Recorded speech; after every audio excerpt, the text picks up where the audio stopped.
जय Hind. Target IAS के YouTube channel पर आपका स्वागत है। मध्य प्रदेश समान अध्ययन के क्रम को अब हम बढ़ाते हैं आगे। पिछली क्लास में हमने संविधान सभा द्वारा जो राज्यों का वर्गीकरण किया गया था 1947 में, state A, state B, state सी तथा स्टेट डी का गठन किया गया था। प्रत्यक्ष ब्रिटिश शासित क्षेत्रों को स्टेट ए में रखा गया था, जहां पर अंग्रेजों का शासन प्रत्यक्ष तरीके से चलता था। स्टेट ए में उनको रखा गया था। स्टेट बी में बड़ी बड़ी रियासतों को मिलाकर स्टेट बी का गठन किया गया था। उसके बाद छोटी रियासतों को मिलाकर स्टेट सी का गठन किया गया था। द्वीप समूह या कोई अर्जित क्षेत्र है तो उसको स्टेट डी में रखा गया था। उसके बाद हमने देखा कि 1948 में जो मध्य प्रदेश का स्वरूप सामने आता है, जो राज्यों का वर्गीकरण होता है, राज्यों के वर्गीकरण में मध्य प्रदेश का स्वरूप सामने क्या आता है कि जो मध्य प्रदेश है वो 3 स्टेट में बटा हुआ था। मध्य प्रदेश कितने स्टेट में बटा था? 3 स्टेट में बटा था या 3 स्टेट में बटा था। और वो 3 स्टेट कौन कौन से थे? वो 3 स्टेट ये थे कि स्टेट ए में जो हिस्सा था, स्टेट ए में जो हिस्सा था उसको मध्य प्रांत के नाम से जानते थे। स्टेट बी में जो हिस्सा था, स्टेट बी में जो हिस्सा था उसको हम मध्य भारत के नाम से जानते थे, मध्य भारत के नाम से जानते थे। और स्टेट सी में जो हिस्सा था, स्टेट सी में मध्य प्रदेश के 2 हिस्से थे। एक हिस्सा था भोपाल प्रांत, और दूसरा एक स्टेट था जिसको हम जानते हैं विंध्य प्रांत। ये 3 state, state A, state B और स्टेट सी, मध्य प्रदेश 1948 में जो मध्य प्रदेश का स्वरूप सामने आता है वो इस प्रकार आता है। मैंने आपको बताया था कि स्टेट ए की राजधानी जो थी, स्टेट ए किस प्रकार बनाया गया था? स्टेट ए क्या किया गया था? सीपी तथा बरार क्षेत्र तथा पूर्व की स्वतंत्र रियासतों को मिलाकर स्टेट ए का निर्माण किया गया था, जिसको हम मध्य प्रांत के नाम से जानते हैं। इसकी राजधानी जो है 1948 में क्या बनाई गई थी? इसकी जो राजधानी थी वो नागपुर बनाई गई थी।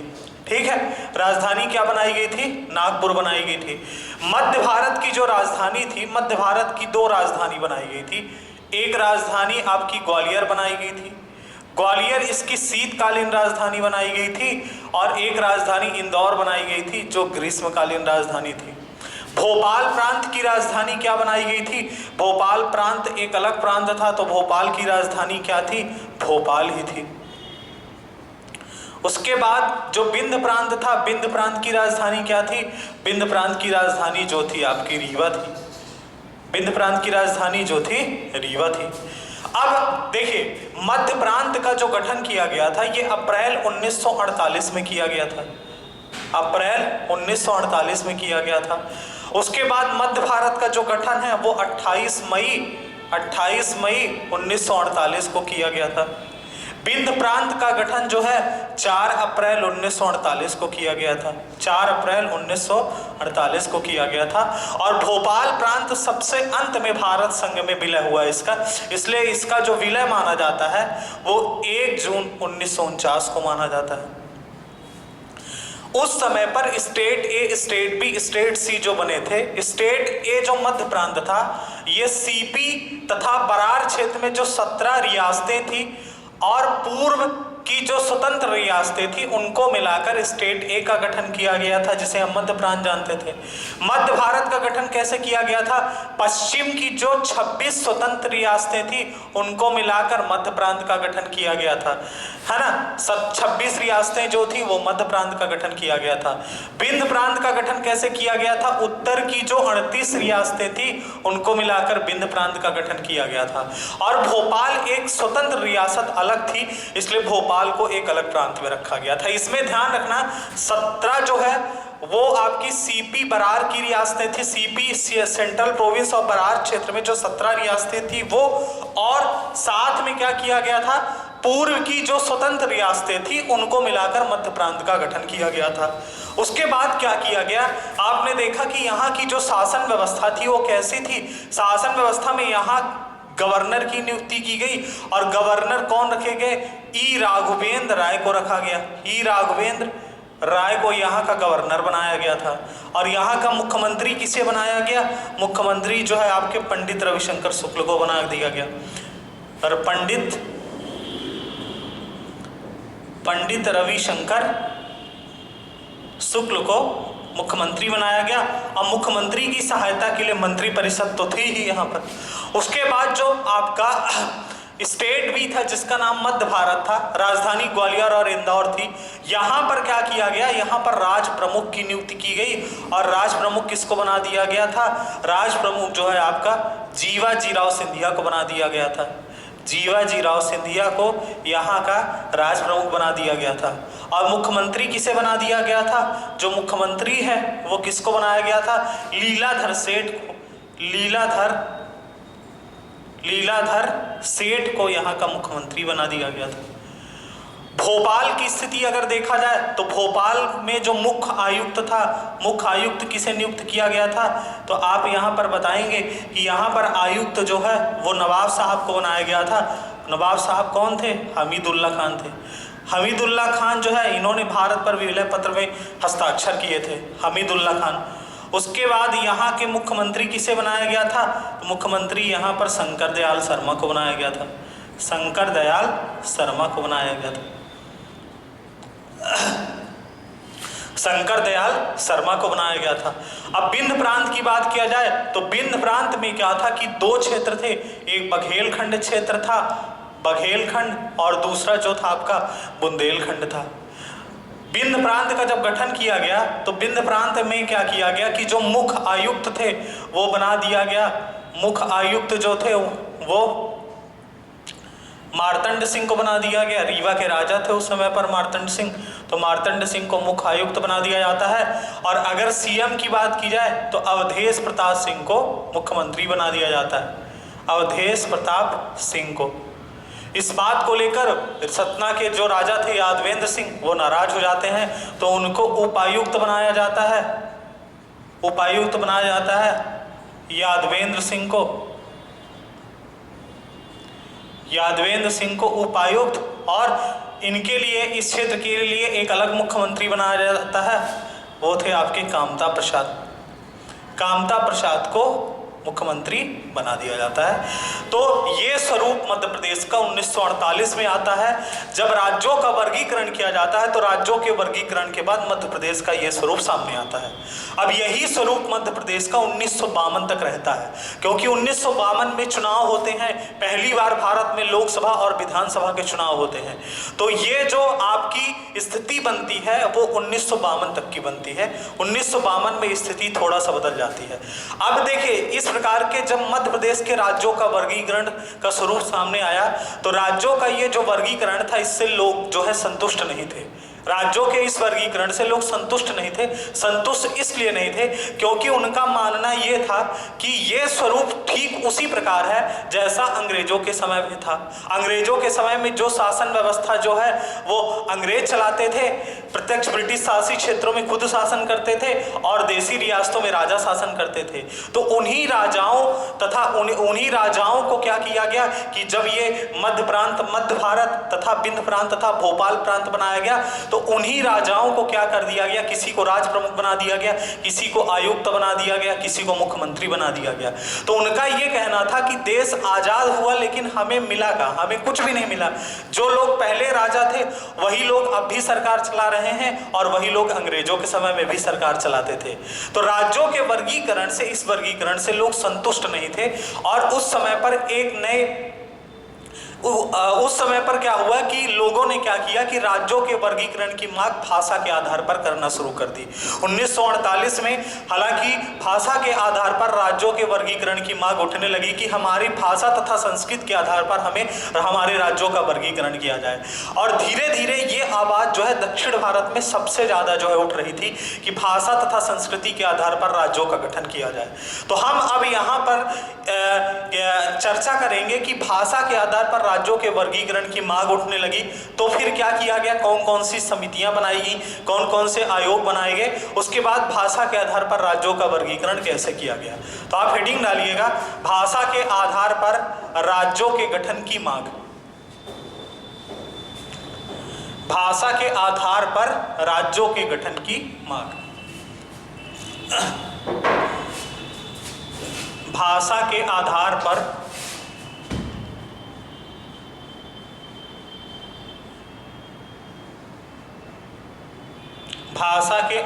पर राज्यों के गठन की मांग। देखिए उस समय पर जो वर्गीकरण किया गया था, वर्गीकरण किया गया था, लोग संतुष्ट तो नहीं थे, लेकिन नेहरू जी ने उनको बोला कि आप थोड़ा सा धीरज बना के रखिए, भाषा तथा संस्कृति के आधार पर राज्यों के वर्गीकरण के विषय में हम सोचेंगे, लेकिन अभी हमारा संविधान जो है वो बनने के दौर में है, तो एक बार संविधान बन जाए तो फिर उसके बारे में जो है चर्चा की जाए। लेकिन धीरे धीरे क्या होने लगा, धीरे धीरे जो है लोग आंदोलन करने लगे, लोग जो है अनशन में बैठने लगे। इसलिए क्या किया गया, सबसे पहला काम क्या किया गया कि एक आयोग का गठन किया गया जिसे कहते हैं धर आयोग। क्या कहते हैं, धर आयोग। धर आयोग का जो गठन है ये जून 1948 में किया गया, जून 1948 में किया गया। दूसरी चीज, ये एक सदस्यीय आयोग था, जून 1948 में किया गया। दूसरी चीज, एक सदस्यीय आयोग था। इसके जो अध्यक्ष थे, अध्यक्ष जो थे वो एसके धर थे। अध्यक्ष कौन थे, एसके धर थे। देखिए धर आयोग जो है, एक बात ध्यान रखिएगा, राज्यों के गठन से संबंधित, राज्यों के गठन से संबंधित, राज्यों के गठन से संबंधित यह पहला आयोग था। राज्यों के गठन से संबंधित ये कैसा आयोग था, ये पहला आयोग था। राज्यों के गठन के लिए अगर क्वेश्चन ये पूछा जाए कि राज्यों के गठन के लिए पहली कौन सी कमेटी बनाई गई थी, तो वो एसके धर आयोग बनाया गया था, जिसके चेयरमैन खुद एसके धर थे। इनका उद्देश्य क्या था, इस आयोग का उद्देश्य क्या था, इस आयोग का उद्देश्य ये था कि राज्यों का गठन भाषा के आधार पर उचित है कि नहीं है। इस आयोग का उद्देश्य क्या था, उद्देश्य आप लिख लीजिएगा। इस आयोग का उद्देश्य ये था कि भाषा के आधार पर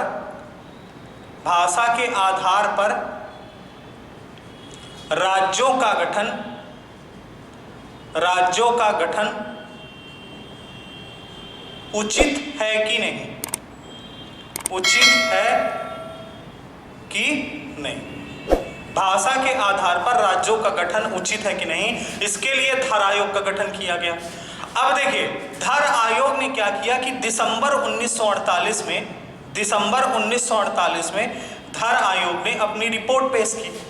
दिसंबर 1948 में धर आयोग ने क्या की, अपनी रिपोर्ट पेश की, रिपोर्ट प्रस्तुत की, और रिपोर्ट में उन्होंने सीधे कहा कि राज्यों का गठन भाषा के आधार पर उचित नहीं है। उन्होंने सीधे ये बात कही कि राज्यों का गठन भाषा के आधार पर उचित नहीं है। राज्यों का जो गठन होना चाहिए वो प्रशासनिक दृष्टि से होनी चाहिए। उनकी रिपोर्ट में ये कहा गया कि रिपोर्ट प्रस्तुत की जिसमें ये कहा गया कि राज्यों का गठन भाषा के आधार पर, राज्यों का गठन भाषा के आधार पर उचित नहीं है। राज्यों का गठन भाषा के आधार पर उचित नहीं है। प्रशासनिक आधार पर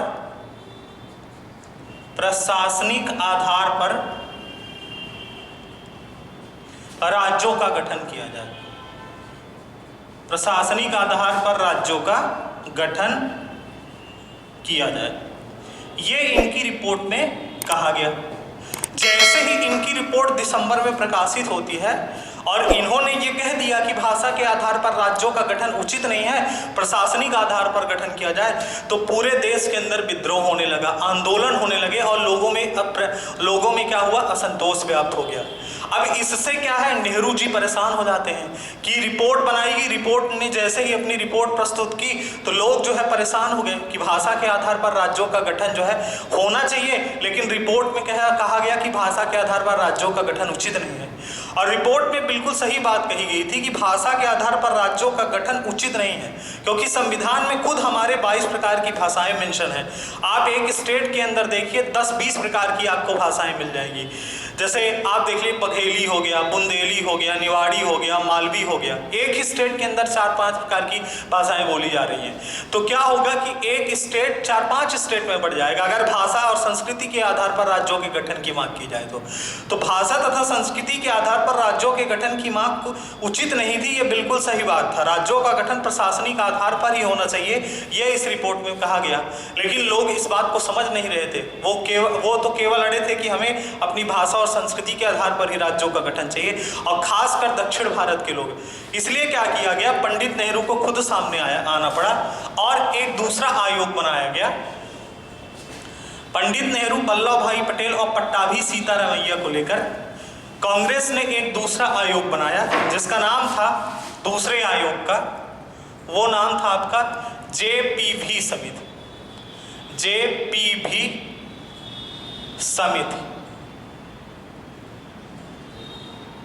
JPV समिति, इसका मतलब था जवाहरलाल नेहरू, जवाहरलाल नेहरू। दूसरा था आपका P से पट्टाभी सीतारामैया, पट्टाभी सीतारामैया, और V से मतलब था JPV, V से मतलब था वल्लभ भाई पटेल, वल्लभ भाई पटेल। मतलब ये सोचिए कि इतना लोगों में असंतोष व्याप्त हो गया कि कांग्रेस के 3 प्रमुख नेताओं को मिलाकर एक कमेटी बनानी पड़ी, जवाहरलाल नेहरू, पट्टाभी सीतारामैया और वल्लभ भाई पटेल। इन्होंने क्या किया, ये कमेटी कब बनाई गई थी, ये कमेटी दिसंबर 1948 में ये कमेटी बनाई गई। दिसंबर 1948 में इस कमेटी का गठन किया गया। अब इस कमेटी का उद्देश्य क्या था, इस कमेटी का उद्देश्य ये था कि एसके धर की रिपोर्ट की समीक्षा करना था। एसके धर आयोग की रिपोर्ट की समीक्षा करना था, रिपोर्ट की समीक्षा करना था। इसका काम क्या था कि जो एसके धर आयोग था उसके रिपोर्ट की क्या करना था, समीक्षा करना था। अब इन्होंने समीक्षा की और समीक्षा करने के बाद, इन्होंने समीक्षा की तथा समीक्षा करने के बाद अप्रैल 1949 में समीक्षा करने के बाद रिपोर्ट पेश की। अप्रैल 1949 में अपनी रिपोर्ट प्रस्तुत की। JPV समिति ने क्या किया कि अप्रैल 1949 में अपनी रिपोर्ट प्रस्तुत की। रिपोर्ट में ये सीधे कहा गया, जो रिपोर्ट प्रस्तुत की गई उस रिपोर्ट में भी यही कहा गया कि भाषा के आधार पर राज्यों का गठन उचित नहीं है। भाषा के आधार पर राज्यों का पुनर्गठन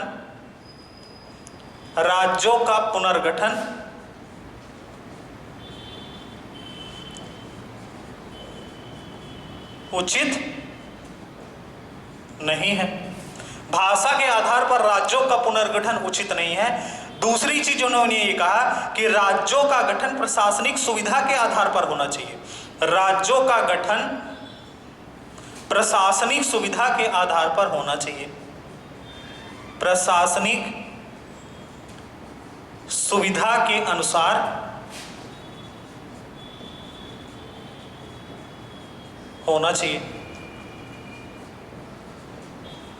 राज्यों का गठन प्रशासनिक सुविधा के आधार होना चाहिए, मतलब जो बात एसके धर आयोग ने की थी उसकी समीक्षा करना ही इस आयोग का काम था। और इस आयोग ने समीक्षा में भी वही बात कही कि भाषा के आधार पर राज्यों का गठन उचित नहीं है।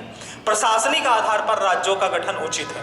लेकिन अब जनता की जो मांगे थी, जैसे ही नेहरू जी ने ये कहा कि प्रशासनिक आधार पर राज्यों का गठन करना चाहिए, तो एक बार आंदोलन फिर उग्र हो गया। लेकिन जनता की मांगे थी तो नेहरू जी ने ये भी कहा, चूंकि जनता की मांगों को ध्यान में रखते हुए, चूंकि उन्होंने ये कहा कि प्रजा राज्यों का गठन प्रशासनिक सुविधा के आधार पर होना चाहिए, लेकिन प्रजातांत्रिक मूल्यों को ध्यान में रखते हुए आगे इस पर चर्चा की जाएगी। उनका कहना ये था, देखिए उनका कहना ये था कि अभी हमारा संविधान बनने के दौर में है, आप राज्यों के गठन की मांग को भाषा के आधार पर लेकर अड़ मत जाइए। जब हमारा संविधान बन के तैयार हो जाएगा, संविधान बनने के बाद हम जनता की बातों को ध्यान में रखते हुए इस पर विचार विमर्श करेंगे। लेकिन हो गया, लोग मानने को तैयार नहीं थे। साउथ इंडिया में लोग जो है लगातार अनशन पे अनशन कर रहे थे, आंदोलन कर रहे थे, मतलब इतना ज़्यादा आंदोलन कर रहे थे लोग कि 1952 में जो लोकसभा चुनाव हुआ, उस लोकसभा चुनाव में पंडित नेहरू दक्षिण भारत में एक भी कोई बड़ी रैली नहीं कर पाए।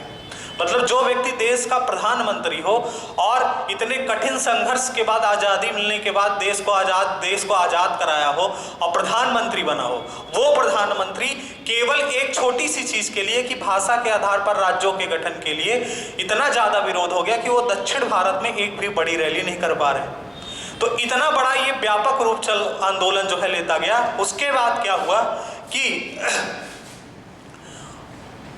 1953 में, उसके बाद क्या होता है कि 1953 में कांग्रेस के एक वर्कर थे, साउथ के ही थे वो, कांग्रेस के एक वर्कर थे जिनका नाम था पोटी श्री रमल्लू। ये बैठ जाते हैं आमरण अनशन पर। ये क्या करते हैं? आमरण अनशन पर बैठ जाते हैं। और आमरण अनशन किस बात के लिए बैठ जाते हैं? कि भाषा के आधार पर राज्यों का गठन किया जाए। आमरण अनशन पर बैठ जाते हैं। आमरण अनशन पर बैठ जाने के कारण 58 दिन के बाद 98वें दिन जो है इनकी मृत्यु हो जाती है। मतलब आप खुद सोचिए कि भाषा के आधार पर राज्यों की गठन को मांग लेकर ये आमरण अनशन में बैठ गए। उसके बाद 58 दिन के बाद इनकी मृत्यु हो गई। मृत्यु हो जाने के बाद क्या किया गया? जब इनकी मृत्यु हो गई तो फिर क्या किया गया? एक अंततः जो है पंडित नेहरू, क्योंकि ये आंदोलन व्यापक रूप लेता गया और इनकी मृत्यु हो गई, तो साउथ इंडिया में क्या किया? एकदम साउथ इंडिया आग से जल रहा था। इतना व्यापक आंदोलन फैल गया, लोग जो है अनशन पे अनशन कर रहे थे, चारों तरफ जो है एकदम से आग पे आग फैला दिए थे। इसलिए क्या किया गया? पंडित नेहरू को अंततः 1 अक्टूबर 1953 को भाषा के आधार पर भारत का पहला राज्य आंध्र प्रदेश को गठित किया। भाषा के आधार पर भारत में गठित होने वाला पहला राज्य कौन सा था? आंध्र प्रदेश था। अब लोगों के बीच में, लोगों के मन में यह बात फैल गई कि जब लोगों की मृत्यु के बाद ही नए राज्य का उदय हुआ आंध्र प्रदेश का, तो दूसरे क्षेत्रों के लोग भी जो है अपना प्राण देने के लिए तैयार थे कि जब मृत्यु से ही राज्य का गठन होना है, तो लोग जो है मृत्यु को स्वीकार कर रहे थे। मतलब एक प्रकार का ऐसा माहौल देश के अंदर फैल रहा था जिसको हम अराजकता का माहौल कहते हैं।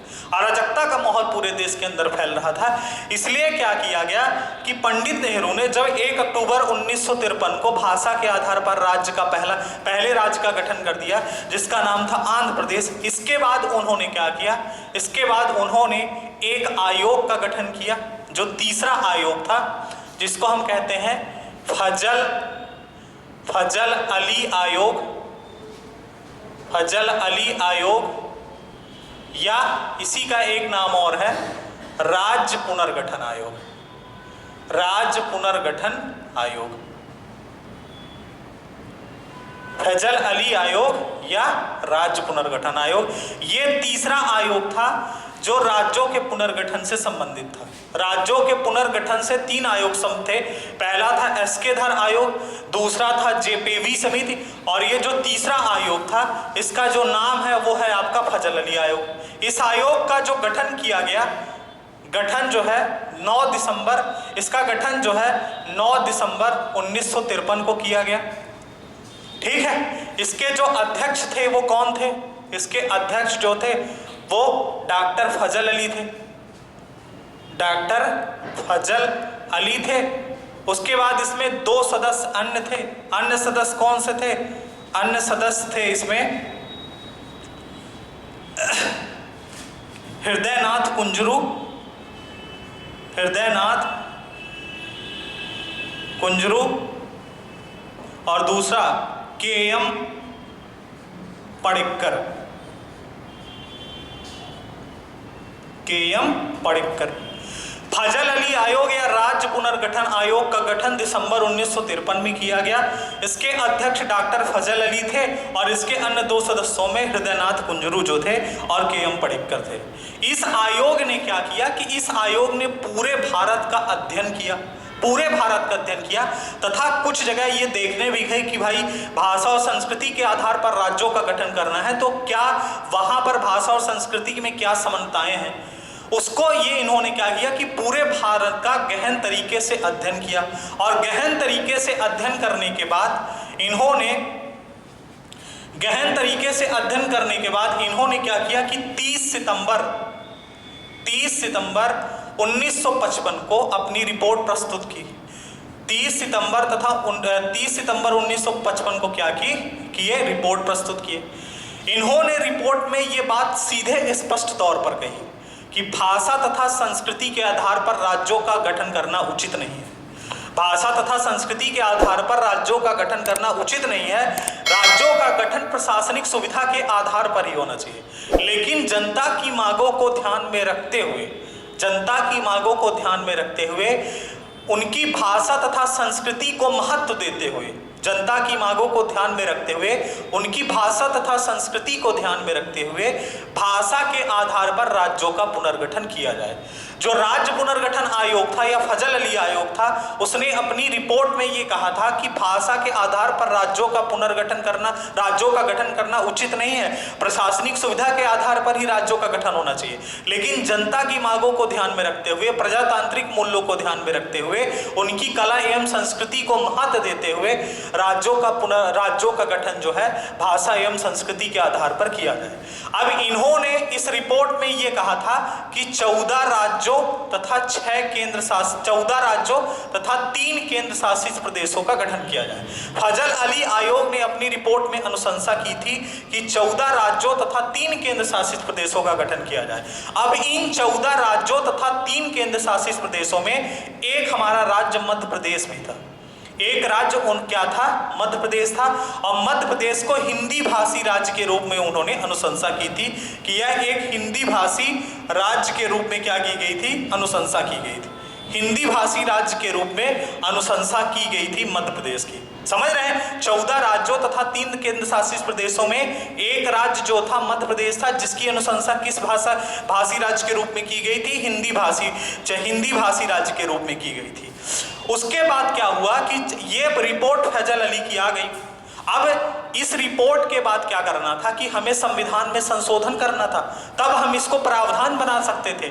तो सबसे पहले क्या किया गया कि संविधान में प्रावधान बनाया गया और संविधान में संशोधन किया गया, जिसको हम जानते हैं 7वां संविधान संशोधन। क्या नाम जानते हैं? एक चीज और ध्यान रखिएगा कि जो फजल अली आयोग था, फजल अली आयोग ने 14 राज्य तथा 3 केंद्र शासित प्रदेशों की जो अनुशंसा की थी, उसमें जो मध्य प्रदेश था, मध्य प्रदेश की जो राजधानी उस रिपोर्ट में कही गई थी कि 14 राज्य तथा 3 केंद्र शासित प्रदेशों में एक राज्य मध्य प्रदेश भी होगा जो हिंदी भाषी के रूप में होगा, तथा उसकी राजधानी जो कही गई थी, राजधानी जबलपुर को प्रस्तावित किया गया था। ये बात आप ध्यान रखिएगा।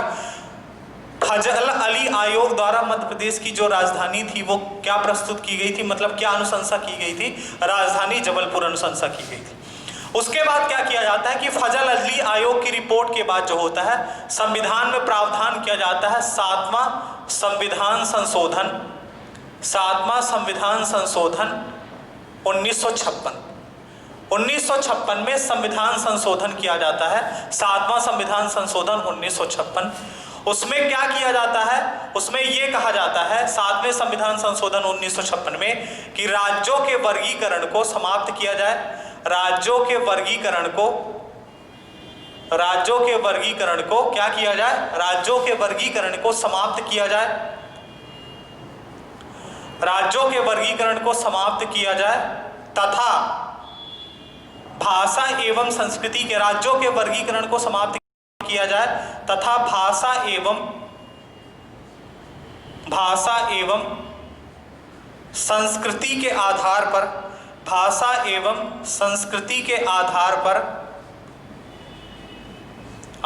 पर राज्यों का गठन किया जाए,